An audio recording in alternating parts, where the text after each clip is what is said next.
ay kailangan sa mga batang manonood.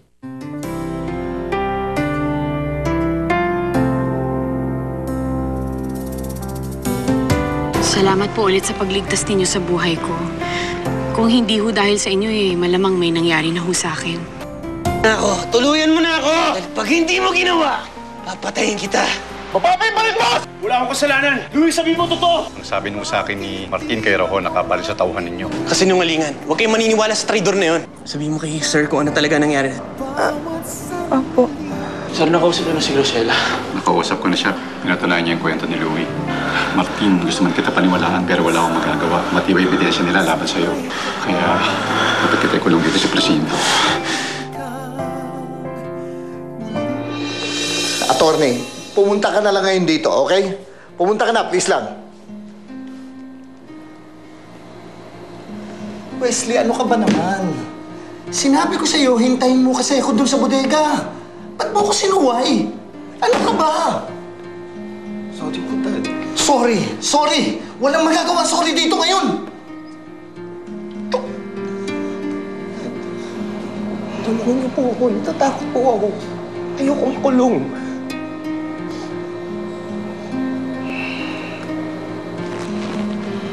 Come here. Hindi ka makukulong. Kayang-kaya ni attorney kaso mo. Sinabi niya sa akin yun. Mr. Amadeo Perez! Akala ko hindi na darating na magkikita pa tayo sa loob ng NBI.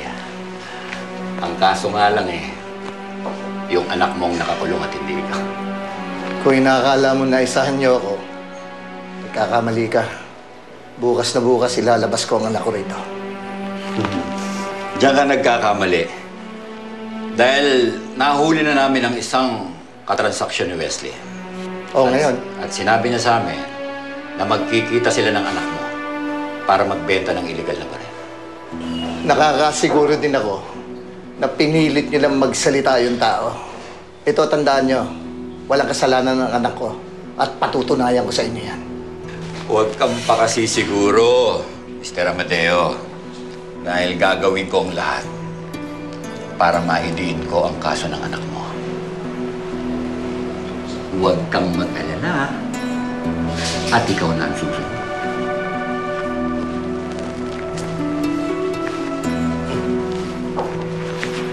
Huwag kang matakot.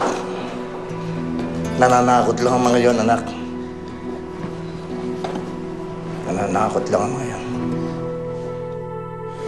Salamat na lamang sa Diyos. Ligtas ka. Alalang-alala ko sa'yo.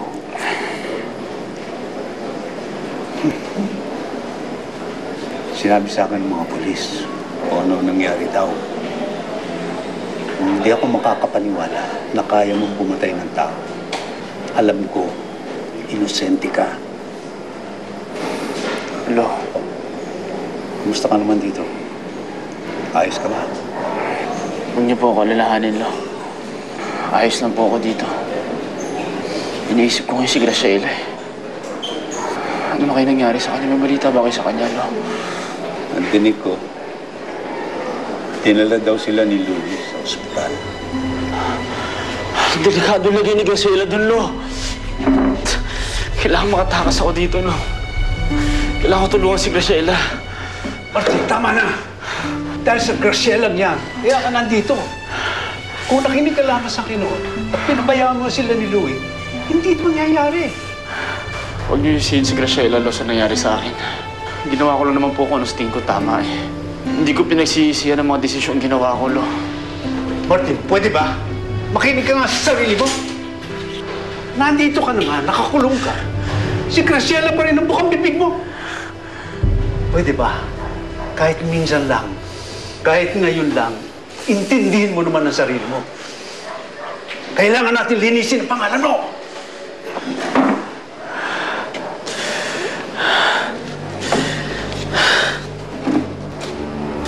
Matindi ka laban ng mga Silvestre. Kayang-kaya nilang baliktarin ka. Alam ko, gagamitin nila sa labid para madiin ka. Kaya tayo naman, gagawin natin ang lahat para mapatunayan na hindi ikaw ang pumatay sa tauhan nila. Si Boji. Si Boji nandun siya sa kwadro ng gabing yun. Alam ni Boji na inosente ako, Lo.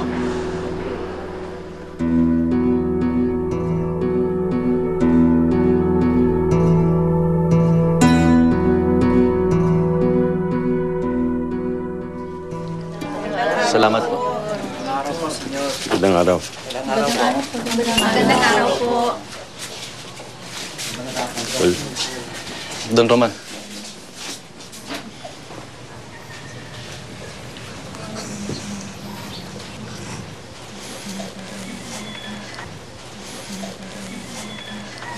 Saan naman kayo? Ayos naman ang lahat. May kailangan pa kayo? Wala na po. Salamat po sa ibinigay ninyong pera. Naiayos na namin ang burol at pati ang libing. Alam nyo kasi, wala namang ibang kamag-anak dito yan si Diego, kundi yung anak niya, si Makmak. Makmak! Magmano ka kay Don Roman.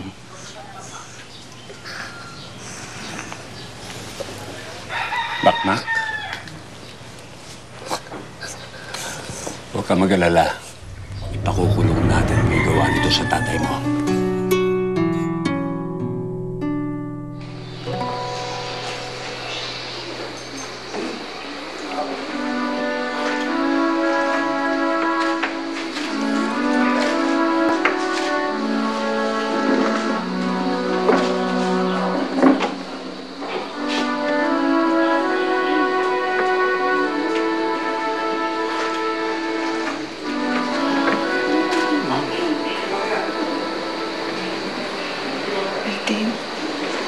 Mama, maniwala kayo sa akin. Kung ano po yung nakita ninyo, hindi po yun yung totoong nangyari.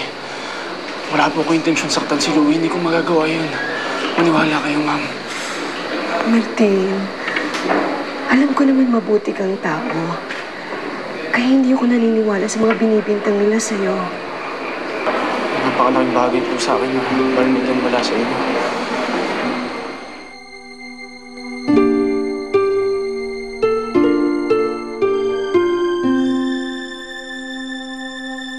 Sa di